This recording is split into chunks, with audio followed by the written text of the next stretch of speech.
조선 세종 때 장영실이라는 사람이 있습니다. 당시가 신분사회였고 사대부들 있던 시대에 그는 기생의 소생으로 태어나서 부산, 그때 이런 동네의 관노비의 자식이었습니다. 그런데 그가 사물을 보더라도 관찰력이 뛰어났고 기계의 원리를 남다르게 잘 파악하는 재주가 있었고 또 기계들 잘 만들고 고치는 일을 아주 능하게 잘했다는 소문, 무기도 잘 만들고 농기구도 잘 제작한다는 소문이 조정에까지 들려지게 됩니다. 세종은 그를 불러 올립니다. 그리고 그를 중국에 유학을 보내어서 천문기기를 배워오도록 합니다. 그리고 사대부들이 반대에도 불구하고 궁중의 기술자로 관직을 주고 등용을 시킵니다. 그가 만든 게 이런 것들입니다. 한번 보십시오. 많은 자리 지폐에 나와 있는 저게 바로 혼천의라고 하는 천체의 운행과 별자리를 위치를 파악하는 겁니다. 여러분, 저게 단순한 게 아니죠. 당시에 모두가 하늘을 마치 점성술처럼 신비롭게 이런 식의 운명론으로 하늘을 바라보고 있을 때 저런 관측의 기계는 과학적인 시대를 여는 하나의 출발이 되는 아주 의미 있는 기구입니다. 저걸 만들었습니다. 두 번째 보면 이게 자경루라고 물시계입니다. 물이 일정한 흐름으로 이제 차오를 때 차오르면 거기에 둥근 쇠구슬이 또로로 굴러서 마치 뻐꾸기 시계처럼 땡땡땡 종을 칩니다. 그래서 시간을 알 수 있도록 하는 자경루를 만들었습니다. 다음 보시면 해시계에도 양구1구, 천평1구 이런 이름의 많은 해시계도 만들었고요. 또 다음 보시면 처국이 이제 저 때 이후부터 정확한 나라의 강수량을 측정할 수 있게 되고 농사에 적용할 수 있게 되죠. 또 보면 이건 휴대용 시계입니다. 그래서 저 방향만 맞추면 지금 몇 시각인지 알 수 있도록 하는 휴대용 시계를 만들었습니다. 됐습니다. 여러분, 어떤 사람에게 지혜와 사물을 보는 남다른 그런 총명함이 한 나라에도 굉장히 큰 발전을 이루어냅니다. 이런 장영실 같은 분이 오늘 바로 우리가 읽었던 사람, 두 사람을 만나게 되는데 이들도 같은 역할입니다. 여러분 같이 한번 볼까요? 2절 한번 보십시오. 31장 2절 유다 지파에 부사렐이라는 사람이 있고요. 6절에 보면 단 지파의 오홀리압이 부사렐의 보조 역할을 하는 감독자로 두 사람이 세워지는 기술진들이 여기 들어섬을 보여줍니다. 여러분, 성막을 다루었고 성막을 만든 기술자들, 이들에게 하나님은 어떤 것을 주셨느냐면, 여러분, 성막은 하나님이 디자인하셨고 하나님이 그 재료, 규격, 모양에 대하여 미리 말씀을 하셨습니다. 그러나 그 성막과 성막의 기구들을 마치 공장에 기성품을 찍어내듯이 그저 준 대로 그대로 그려지고 만들어지느냐면 그렇지 않습니다. 거기에 창의력이 더해지고 거기에 미적인 예술적인 감각이 더 들어가야 되고 상당히 많은 정교한 기술들이 동원됩니다. 그래서 이 성막을 만드는 일은 기계적으로 뭘 딱딱 찍어내는 게 아니라 굉장히 창의적인 부분이 반영되도록 해서 하나님은 이들에게 뭘 주셨다라고 하느냐면, 여러분, 부사렐과 오홀리압에게 주신 하나님 뭘 주셨는지 한번 보겠습니다. 31장 3절입니다. 우리 같이 읽읍시다. 시작. 하나님의 영을 그에게 충만하게 하여 지혜와 총명과 지식과 여러 가지 재주로, 여러분, 하나님의 영, 또는 지혜, 이걸 두 개 합치면 지혜로운 하나님의 영, 지혜의 영. 지혜, 어떤 것이든 세 번 반복하든 한 번을 반복하든 같은 의미입니다. 지혜 또는 하나님의 영, 지혜 또는 하나님의 지혜.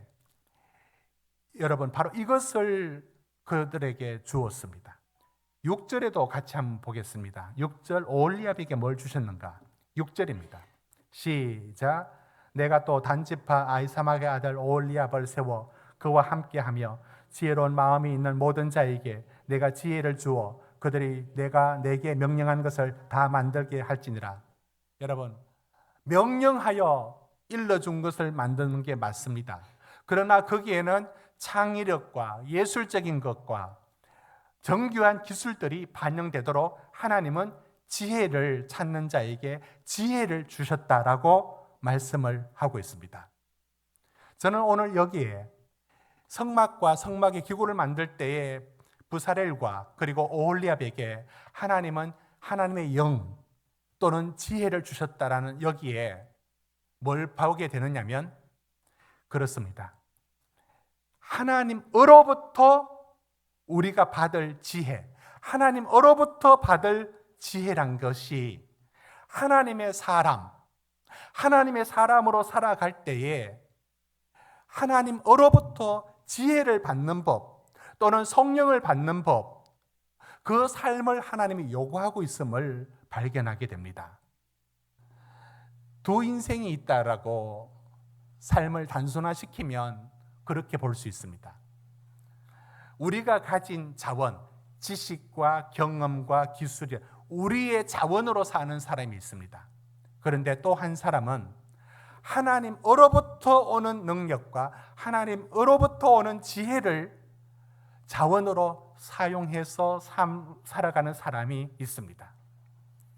우리 성도님들은 내 기술, 내 지식, 내 경험을 사용해서 살아갑니까? 그 외에 하나님으로부터 오는 지혜를, 하나님으로부터 오는 그 무엇을 받아서 그것으로 인생을 살아갑니까? 오늘 하나님이 부사렐과 오홀리압을 통해서 우리 삶에 도전하는 게 무엇이냐면 당신은 당신의 삶에 하나님으로부터 지혜를 얻어서 살아가는 삶이 있는지를 묻고 있습니다. 초대교회 하나님의 일꾼들을 뽑을 때도 인품, 그의 실력, 얼마나 복음을 잘 전하는지의 어떤 그 수사력, 이런 것들로 그를 따지지 않고 먼저 중요한 기준이 있었는데 두 가지를 하나님의 일꾼된 사람의 두 가지의 자격을 이렇게 잡고 있습니다. 사도행전 6장 3절 보십시오. 우리 같이 읽읍시다. 시작. 형제들아, 너희 가운데 성령과 지혜가 충만하여 칭찬받는 사람 7을 택하라. 우리가 이 일을 그들에게 맡기고, 여러분 7 지사를 택할 때 기준은 다른 게 아니었습니다. 성령과 지혜였습니다. 그러니까 하나님으로부터 오는 영을 받아 살 수 있는 사람인가, 하나님으로부터 오는 지혜를 받아서 일을 처리할 줄 아는 사람인가, 아니면 자기 실력과 자기 성품과 자기 개성대로 하는 사람인가. 초대교회는 스데반을 이렇게 말합니다. 그는 성령과 6장 10절 성령과 지혜가 충만한 사람이라고 말하고 있습니다. 바로 성령과 지혜, 성령과 지혜 또는 지혜의 영, 바로 그것을 받아서 살아가는 사람을 하나님의 사람으로 성경은 말하고 있습니다. 저는 이 두 가지를 아주 대조적으로 발견할 수 있는 사람이 누구냐면 사울과 다윗입니다. 여러분, 사울과 다윗을 잠시 비교하자고 하자면 여러분은 처음부터 다윗이 우세하지, 사울은 못났지, 이렇게 벌써 편견을 갖고 바라보게 됩니다. 그렇지 않습니다. 사울은 다윗 못지않게 전쟁에서 능했고 전략가였고 전쟁에서 지는 법이 없었습니다. 사무엘상 14장 47절 48절 한번 읽겠는데요. 사울은 언제나 이와 같은 승리를 이겨왔습니다. 우리 같이 읽어봅시다. 시작. 사울이 이스라엘 왕위에 오른 후에 사방에 있는 모든 대적 곧 모압과 암몬 자손과 에돔과 소바의 왕들과 블레셋 사람들을 쳤는데 향하는 곳마다 이겼고 용감하게 아말렉 사람들을 치고 이스라엘을 그 약탈하는 자들의 손에서 건졌더라. 여러분, 사울은 위대한 자격의 실력을 갖추신 사람입니다. 다윗에 절대로 밀리지 않습니다. 그런데 이 두 사람의 모습에, 삶의 모습이 뭔가 다른 게 있습니다. 뭐가 다르냐면, 사울은 언제나 두 가지가 자기가 가져오는 자원입니다. 자기의 비전과 자기의 욕심, 그거 또 하나는 다른 사람들을 봅니다. 이게 어디서 발견되느냐면, 블레셋이 밀고 쳐들어올 때 사무엘을 기다리지 않고 먼저 번제를 드릴 때에 그때도 사람들이 눈에 보이고 그러니까 그 상황 속에서도 하나님으로부터 무엇을 얻어서 이겨내고자 하는 게 없습니다. 그게 사울입니다. 아말렉에게 전쟁에 이긴 후에 빼앗았던 게 전리품 다 진멸하라 했는데 왜 남겼는가? 따지고 보니까 그도 사무엘상 15장 24절에 보면 사람들이 두려웠다라고 사울이 말을 합니다.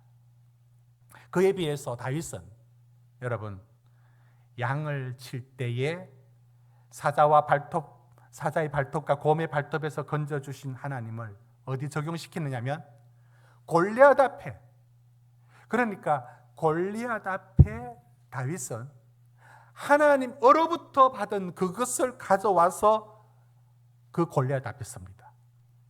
여러분, 우리가 잘 알고 있는 것처럼 사울은 다윗을 죽이려고만 하죠. 그런데 다윗이 기회가 있었습니다. 원수를 갚을 기회가 있었습니다. 엔게디 굴에서 마주쳤습니다. 꼼짝없이 사울을 죽일 수 있는 절호의 기회입니다. 그런데 다윗이 사울을 손대지 않습니다. 옷자락을 칼로 베어서 나옵니다. 2번이나. 왜 이런 일을 할까요? 빨리 사울을 처리하고 빨리 기름 부으면 벌써 3번이나 받았는데 빨리 왕이 되면 될 텐데, 다윗이 그러면 될 텐데 왜 안 그러죠? 다윗은 언제나 모든 사람들이 이게 기회입니다, 이 기회를 잡으십시오 라고 할 때 다윗은 항상 어디서 가져오느냐면 하나님은 어떻게 볼까? 기름 부은 자를 손대지 말라 했는데 하나님은 항상 어디서 가져오느냐면 여기 하나님으로부터 가져와요. 우리 말씀 두 곳만 찾아볼까요? 사무엘하 2장 1절. 다윗은 늘 이렇게 묻습니다. 그도 하나님 앞에 실수하고 못난 구석이 있지만 그는 근본 하나님을 향하여 항상 여쭈고 아뢰입니다. 사무엘상 23장 2절 보십시오. 여호와께 묻자와 이르되 주님 어떻게 할까요? 4절. 여호와께 다시 묻자오되 여호와께서 대답하여 이르시되.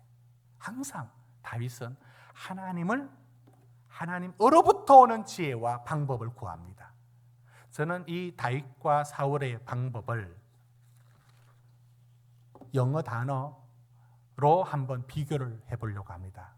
여러분, 영어 단어에 레퍼런스라는 단어가 있습니다. 레퍼런스. 저게 언급하다, 참고, 명사동사 이렇게 언급하다. 여러분, 논문 쓰고 어디에 무엇을 보고했다, 각주할 때 레퍼런스라고 할 때 저게 단어적으로는 저런 뜻으로 갖고 있지만 저 말이 굉장히 다양한 의미로 사용됩니다. 특히 음악이라는 분야 속에는 어떤 작품을 만들 때 이 작품을 만들어낼 만한 영감을 얻을 원재료를 어디서 가져오느냐. 이번에 유진스가 낸 작품은 일본의 유시티풍의 음악에서 가져왔다. 어느 풍에서 어디서 영감을 얻었느냐. 여기서라고 할 때 원재료를 어디서 가져오느냐라고 할 때 그 레퍼런스를 말합니다. 어떤 회사에서 서류나 이런 걸 만들 때 먼저 만들어진 좋은 참고사항, 만들어진 이미 작품들을 보고 그 다음 것을 만들어라 할 때 레퍼런스라는 말을 씁니다. 저는 저 단어에 사울과 다윗을 넣어서 적용시켜 보면 사울이 가져오는 레퍼런스가 뭐냐면 자기 자신과 사람이에요. 근데 다윗이 가져오는 레퍼런스는 하나님에게서 레퍼런스를 가져와요. 이 개념으로 여러분 한번 제가 질문하겠습니다. 됐습니다.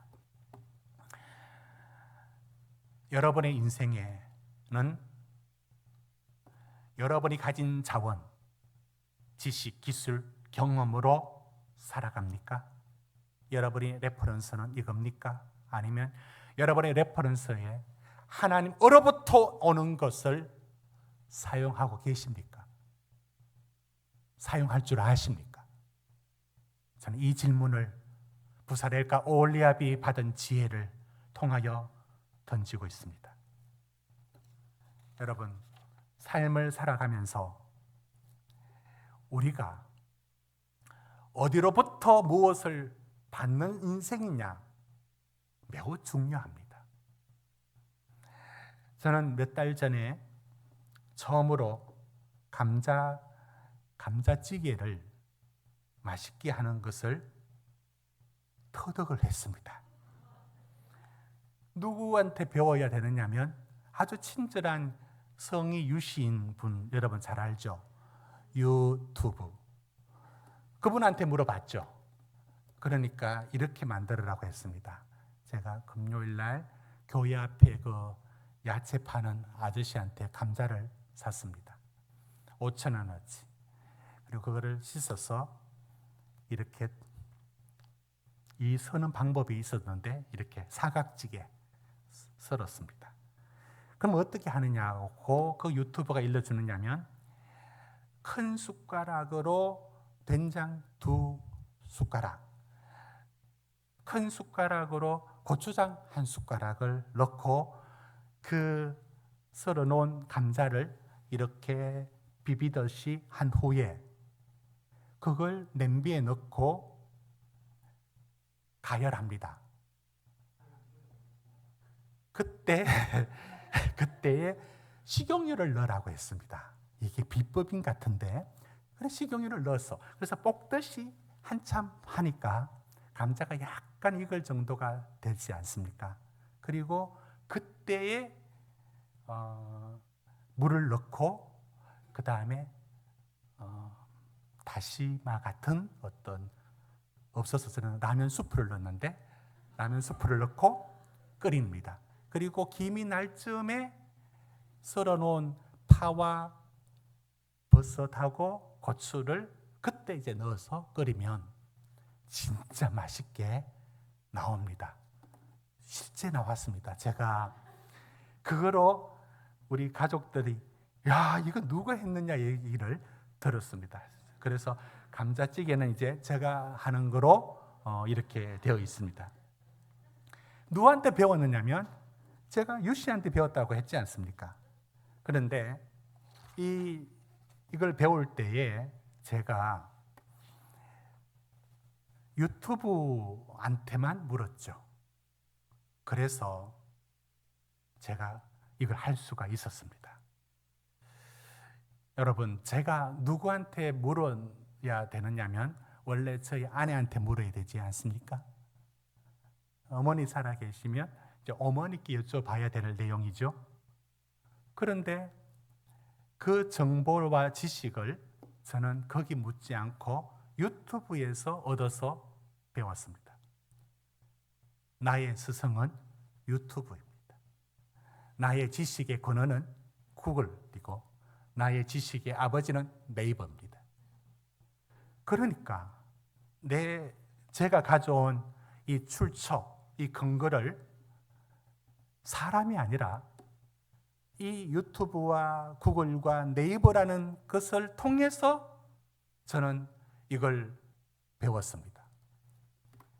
여러분, 이렇게 되어 가니까 뭐가 이루어지느냐면 이제 아이들은 어른에게 묻는 법이 없습니다. 아버지에게 묻지도 않습니다. 좀 아는 체 하면 아버지 그거 아니에요 하면서 더 아는 걸 얘기합니다. 아이들은 모두 구글에게 물어보고 네이버에게 물어보고 절대로 아버지 엄마한테 묻는 법이 없습니다. 아니, 여러분들도 자녀를 키우는 문제에 있어서도 다 네이버나 구글한테 물어보지 이제 부모를 묻지 않습니다. 이제 권위의 출처가 달라졌고, 그러면서 뭐가 사라졌느냐면 부모의 권위가 앞으로는 아예 생각지 마십시오. 부모의 권위라는 것은 이 지식을 주는 데서 거기서 권위가 나오는데 지식을 부모에게서 얻어가지는 않습니다. 아예 생각지 마십시오. 이 시대는 권위의 출처를 부모에게서 얻지 못하고 부모에서 권위는 이제 사라졌습니다. 여기서 아이들이 점점, 아니 우리들도 마찬가지로 지식이 항상 넘쳐납니다. 우리는 이 구글링을 통해서 네이버 지식 검색을 통해서 어떤 정보든지 지식을 얻을 수 있습니다. 아이들이 더 그렇습니다. 어떤 성에 대한 문제는 잘못된 문제까지 포함시켜서 우리들보다 더 많이 알고 있고 엉뚱하게도 알고도 있고요. 그렇습니다. 여러분, 지식이 급증합니다. 30대, 40대, 50대, 70대 살았던 인생을 살았는 우리가 10대, 20대가 자기가 더 아는 처럼 하고 있으니까 정말 솔직히 꼴사나워서 성질납니다. 안 그렇습니까? 이 시대가 그렇습니다. 그런데 지식이 점점 늘어납니다. 정보도 늘어납니다. 더 고급진 정보인 AI를 통해서 더 많은 고급진 정보까지도 얻을 수 있습니다. 그러나 어떤 구글도 어떤 지식 검색도 어떤 AI도 우리에게 지혜는 주지 못합니다. 참 그게 역설적입니다. 수많은 지식을 주지만 정작 지혜는 한 모금도 주지 못해요. 그 지식은 많죠. 굉장히 늘어납니다. 그런데 그게 알고 보면 헛똑똑이에요. 비유를 한번 해보면 제가 그림을 그리는 물감을 100가지, 좋은 물감 100가지를 갖고 있고 붓을 100가지나 갖고 있고 좋은 캔트지를 갖고 있습니다. 그런데 여기 화가는 종이 한 장에 펜 하나밖에 없습니다. 자, 두 사람이 그림 그리기 대회를 했습니다. 제가 이 많은 종류의 물감을 막 사용해서 그림을 그렸습니다. 이 사람은 펜 하나로 그렸습니다. 여러분, 어떤 그림이 나올까요? 저는 제가 갖고 있는 거 아무리 동원해도 결과가 뻔합니다. 별것 없습니다. 이게 지식입니다. 지식이 아무리 많아도 펜 하나로 만들어내는 작품을 못 따라가듯 지혜를 못 따라갑니다. 오늘날의 시대의 문제는 아이들은 지식은 급성장하듯이 올라가는데 반대로 지혜는 땅바닥을 향하여 나아갑니다.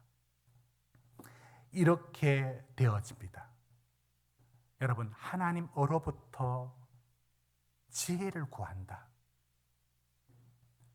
신자들은 하나님께 두 가지 차원에서의 지혜를 구해야 합니다. 한편, 하나님, 내 인생에 이건 뭡니까? 이건 왜 주어졌습니까? 이해가 되지 않습니다. 하나님, 이게 왜 이런 일이 일어납니까? 그때 하나님의 지혜, 하나님이 왜 그렇게 하셨는지, 왜 그 일을 통해서 나를 어떤 사람으로 만들어 가는지라는 이 차원의 지혜란 게 있습니다. 여러분, 하나님은 그런 차원의 지혜를 주실 때에 예를 들어 다윗이 말입니다. 그의 압살롬이 반란을 일으키죠. 그가 아들한테 쫓겨서 맨발로 예루살렘을 도망 나올 때 그를 조롱하던 시므이가 돌멩이를 던지면서 이 저주받아라 하면서 욕을 할 때 그 옆에 있는 장수가 말합니다. 저놈의 시므이 목을 잘라버리십시오. 그때 다윗이 하는 말이 가만둬라. 내 몸에서 난 자식도 저러고 있는데 저 사울의 계파인 시므이가 그런다고 네가 그럴 수 있느냐 할 때에 하나님은 다윗에게 뭘 일러주느냐면 이 모든 일들이 압살롬의 문제가 아니라 자기가 하나님 앞에 깨달음을 죄 지은 것에 대한 회개를 해야 되는 것으로 지혜를 받아들입니다. 이처럼 하나님 앞에 얻어야 될 첫 번째 지혜가 하나님 이건 왜 이렇습니까? 이 보이지 않는 이 답답한 일들이 통해서 무슨 일을 하십니까? 하나님 보여줍니다. 그 일 통해서도 일하시는 하나님을 말해줍니다. 두 번째 차원에서 하나님이 지혜를 구해야 되는 측면이 어떤 것이냐면 여러분 길이 없어요. 방법이 없어요. 그때 하나님께 길을 묻고 방법을 구해야 합니다. 하나님은 어떤 상황에서도 그 상황에서 답을 만들어내시는 지혜를 갖고 계십니다. 이 두 가지 차원에서 우리는 하나님께 지혜를 구해야 됩니다. 그래서 성경은 뭐라고 얘기하느냐면 우리에게 잠언서 2장 3절 4절 보십시오. 이렇게 말합니다. 은을 구하듯이 지혜를 찾으라고 말하고 있습니다. 은을 구하는 것처럼 여러분이 재물을 구하는 것처럼 여러분이 성공을 구하는 것처럼 지혜를 구하라고 하나님으로부터 오는 지혜를 찾으라고 라고 말합니다. 야고보서는 1장 5절에 이렇게 우리에게 도전합니다. 같이 읽겠습니다. 시작. 너희 중에 누구든지 지혜가 부족하거든 모든 사람에게 후히 주시고 꾸짖지 아니하시는 하나님께 구하라. 그리하면 주시리라. 하나님은 주신다고 했습니다. 여러분 지혜가 어떤 것이냐면 지혜는 내 삶의 자리에서 하나님을 그래서 여호와를 경외하는 것이 지혜의 근본이라고 말하는 이유가 여기 있습니다. 하나님의 뜻을 항상 보고 있는 겁니다. 여러분 요셉 보십시오. 요셉이 보디발의 집에 팔려갔죠. 애굽에 노예로 있던 그가 보디발의 집에 팔려갔는데 작은 성공을 이룹니다. 그 집에서 인정받고 형통, 작은 성공을 합니다. 그런 그가 어떤 유혹을 마주하느냐면 보디발의 아내가 요셉을 유혹합니다. 이때 요셉이 이런 말을 합니다. 창세기 39장 9절 10절을 우리 같이 읽어봅시다. 창세기 39장 9절 10절 시작. 여인이 날마다 다시 9절 시작. 이 집에는 나보다 큰 이가 없으며 주인이 아무것도 내게 금하지 아니하였어도 금한 것은 당신뿐이니 당신은 그의 아내임이라. 그래서 내가 어찌 큰 악을 행하여 하나님께 죄를 지으리까. 여인이 날마다 요셉에게 청하였으나 요셉이 듣지 아니하며 동침하지 아니할 뿐더러 함께 있지도 아니하니라. 여러분 요셉은 작은 성공을 거두었습니다. 그때 다가온 유혹을 어떻게 이기느냐? 하나님이 지혜로 이깁니다. 지혜가 뭐냐? 사람 안 보지만 하나님 날 보고 계셔. 살아계신 하나님을 경외하는 것이 지혜입니다. 그렇게 하여 요셉은 그 유혹을 이겨냅니다. 그 여인의 유혹에 부근에 얼씬도 하지 않습니다. 이게 지혜입니다. 하나님으로부터 받는 것이 지혜고 하나님을 경외하는 것이 지혜이고 하나님 말씀을 쫓아가는 게 지혜이고 그러합니다. 여러분의 인생 속에 하나님으로부터 지혜를 구해야 될 게 있습니다. 하나님, 이건 왜 이렇습니까?